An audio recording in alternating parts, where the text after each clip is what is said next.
pan min ko chalai Christian pote lal pan min ko chalai Christian pote kan thu tiang Christa le ko shanta ke kan pen sel do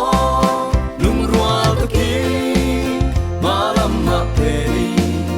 kan ding lama sir son ruani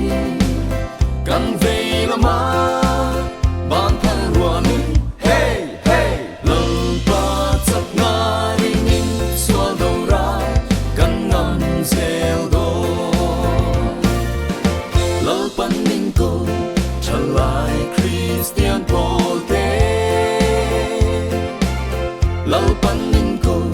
chalai Christian pote lal pan ning ko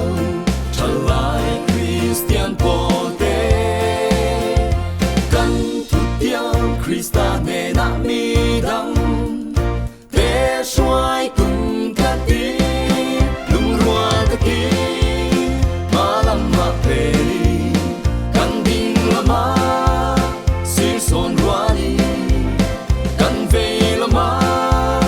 ban thang ruani hey hey lal pa chak na in swal do ra kan ngam sel do lal pan min ko chalai Christian pote lal pan min ko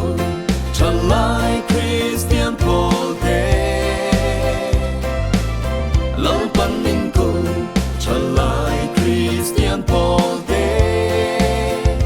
kan yin chang Christian cha tak ni tu a in bua sai lung rua ta ki malam ma peli kan ding lama sir son ruani kan vei lama ban thang ruani hey hey lal pa chak na in swal do ra kan ngam sel do lal pan min ko chalai Christian pote lal pan min ko chalai Christian pote lal